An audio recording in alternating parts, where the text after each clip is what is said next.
côté. Oh non, on nous parle trop du côté. Mais la mort de Jésus, c'est quoi? C'est une offrande. Tu m'as voulu le sacrifice, mais tu m'as formé un corps. Et je dis, me voici. Alléluia. C'est un sacrifice. Et Paul dit que c'est une offrande qui est bloquée dans le ciel. Bien aimé dans le Seigneur. Vous voulez aller c'est ton travail de l'offrande. Ce sont des principes. Moi, je me rappelle des enfants que j'ai donné une fois, avec un cousin tellement déjà allé là. À la fin du message, tellement j'étais touché par le message, j'ai donné mon affaire de transport. Donc j'ai dit, marcher à pied, c'est moi en ligne ça. Et puis j'imaginais ça, je ne sentais pas la douleur de mes chaussures. Parce qu'on l'avait fait avec la foi.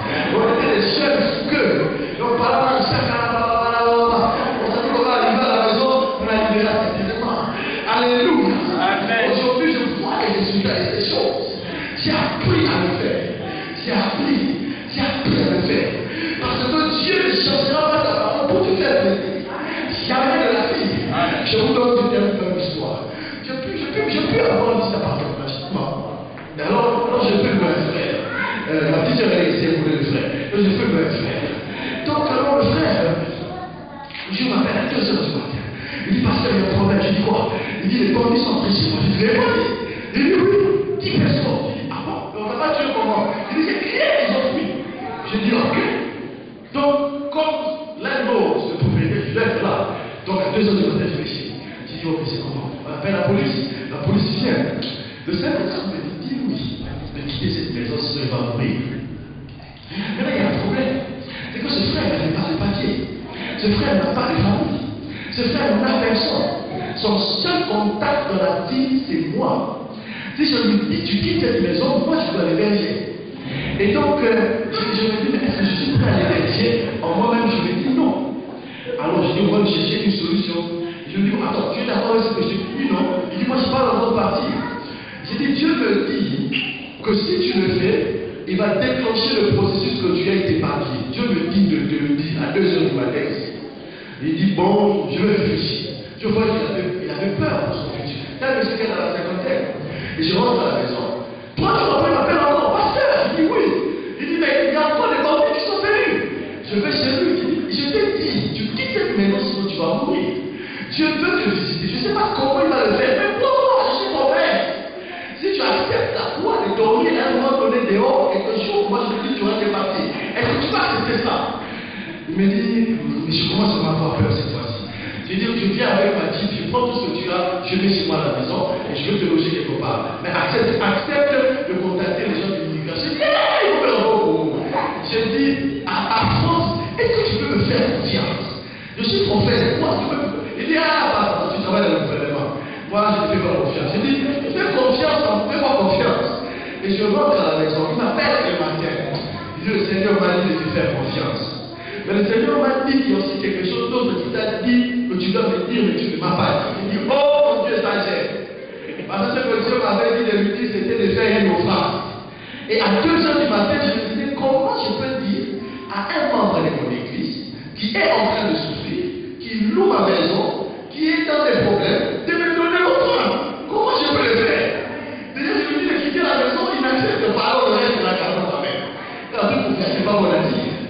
Je lui dis, tu veux vraiment entendre ça? Il dit oui. Je dis, ok, je viens après le travail, je vais te voir. Je passe le voir. Il dit, Dieu m'a dit que tu as eu beaucoup d'argent ces jours-ci. Il dit, oui. Il y a 4 000 livres. Il dit, ah mon frère, toi aussi. Tu as 4 000 livres de pasteur qui a de souffrir comme ça. Alléluia. On blague comme ça. Et je lui dis, Dieu m'a dit de lui faire une offrande. Et cette offrande va ouvrir une grande porte pour tes papiers. Est-ce que tu crois ça? C'est bizarre comme histoire. Est-ce que tu crois que Dieu est assez crazy comme moi, fou, pour le voir? On manque de cette histoire dans la folie qu'on essaie. Il dit, ah, en tout cas maintenant je le sens. Je vais le faire. Un monsieur très sérieux. Il me fait son chèque.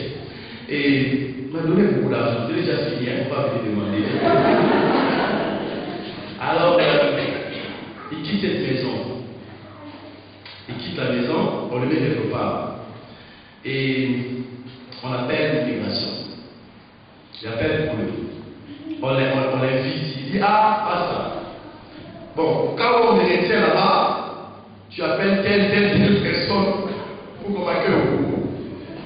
Le monsieur s'appelle. On lui dit, non, on a revu ton cas. Depuis que tu avais appelé, on a décidé de te donner les papiers. On voulait te prendre des photos. C'est pour cela vous avez venir ici. Et la date, c'est quand? C'est le lendemain après qu'il a été sur le bras. Après l'offrande, Dieu a offert les grandes portes. Est-ce que tu peux crier Amen? J'ai dit dans le livre d'Hébreux que c'est par l'offrande d'Abel que Abel parle encore quoi qu'il est mort. Un monsieur qui est mort, mais qui parle encore au ciel par son offrande, alors que physiquement il n'est plus là.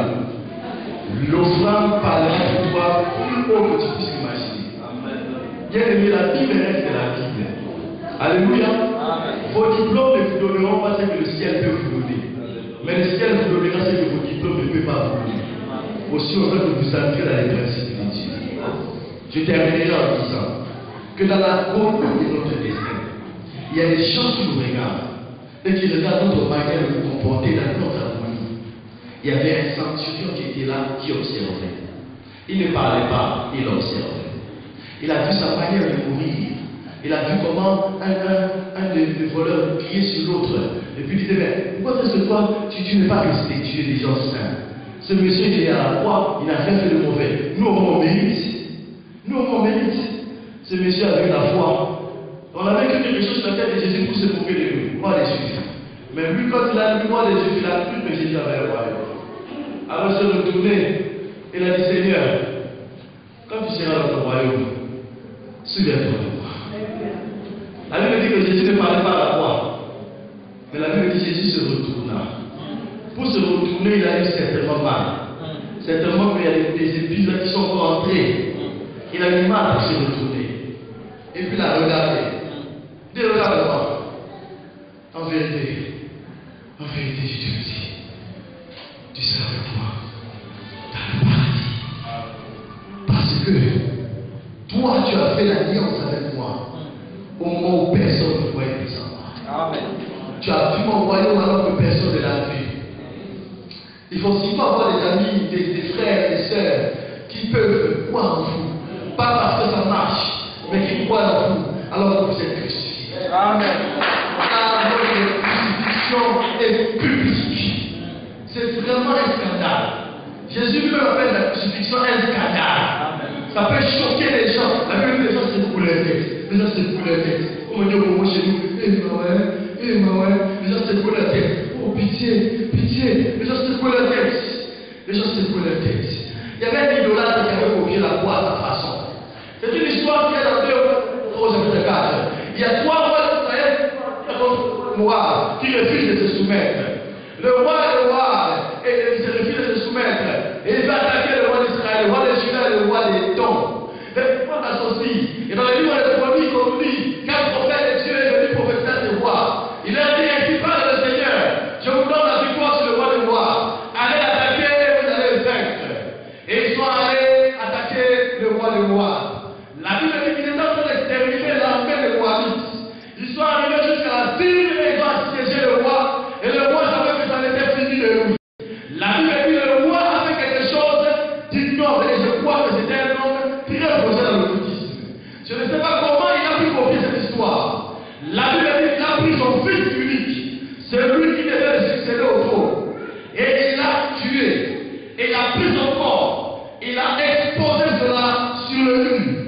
Le prophète qui avait annoncé la victoire était chez lui.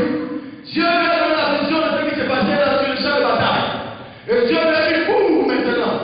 Va voir le roi de Juda, le roi d'Israël. Dis-le de retirer l'épée. Car je sais que cet homme vient de faire. C'est un acte ignoble. Dites-leur d'arrêter le massacre, de faire le cessez-le-feu et de rentrer à la maison. Dieu avait changé de camp. À cause de ce sacrifice qui, bien qu'idolâtre, bien qu'exposé au démon, était une copie un peu conforme de la croix de Golgotha. Le prophète a été averti par Dieu pour dire, si cet homme peut donner son fils unique pour pouvoir sauver son royaume, c'est que cet homme a accédé dans une dimension dans laquelle beaucoup d'hommes n'ont pas pu accéder. Quand Abraham voulait tuer Isaac, Dieu a dit, s'il tue Isaac, un jour on dira qu'il n'y a pas seulement moi qui ai tué mon fils, lui aussi avait pu tuer son fils. Et Dieu a dit, tu le tueras point. Il y a que moi qui peux t'offrir mon fils. Il y a des sacrifices que nous faisons qui font que Dieu peut chasser les camps. Je ne sais pas si tu me comprends.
Et le dimanche, j'en parlerai en profondeur.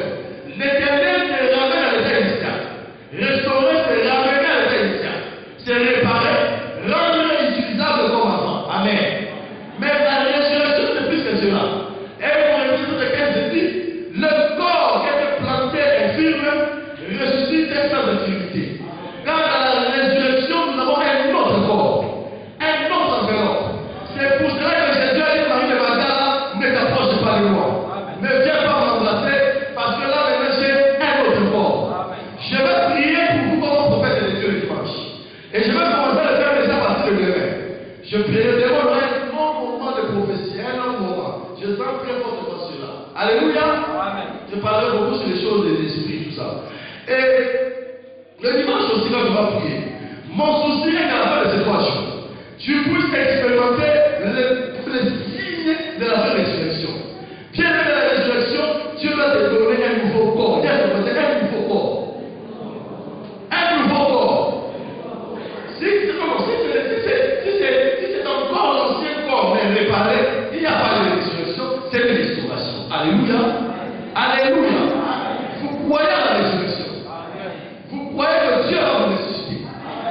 Vous croyez à la puissance de Dieu dans le problème. Vous croyez que Dieu est capable d'être avec vous dans la fournaise. Vous croyez qu'il y a une puissance de Dieu qui vous garde alors que les démons sont en train de vous combattre. Vous croyez que comme Jésus avait posé la question au papa, depuis combien de temps cet esprit est en train de déranger cet enfant qui avait l'épilepsie, le papa a dit depuis son enfance. Et plusieurs fois, l'esprit a voulu le jeter dans le feu ou dans l'eau. Donc plusieurs fois, les esprits de mort sont venus, ont voulu jeter cet enfant dans le feu, mais plusieurs fois, le Saint-Esprit a levé cet esprit. Il y a une puissance de Dieu dans le problème, une puissance de Dieu dans la fournaise. Et cette puissance de Dieu, je veux déclencher cela aujourd'hui dans ta vie. Bien aimé, il y a des gens qui sont passés par les mêmes problèmes que toi et qui se sont suicidés. Il y a des gens qui sont passés par les mêmes problèmes que toi et qui ont eu des breakdowns, qui ont eu des problèmes mentaux. Les mêmes problèmes que tu as. Tout simplement parce qu'il n'y a pas eu cette onction parachoc. Car l'onction agit comme un parachoc. L'onction atténue la souffrance. Je me souviens la première fois que quelqu'un dans le pour une dame reçoit l'onction, je soufflais. Et puis là, elle est tombée, elle est tombée à côté d'une prise. Et je me suis dit, wow. Et regarde la puissance aujourd'hui. Et puis je demande à la dame après, tu as eu mal, elle dit, pas eu mal. Il dit, attends, moi j'ai vu comment tu es tombé, j'ai vu qu'on allait partir en prison aujourd'hui. Elle me dit, non, tu sentais, c'était comme quand tu dis tomber sur un coussin. Tu dis, oh, les anges, ça existe les anges. Alléluia.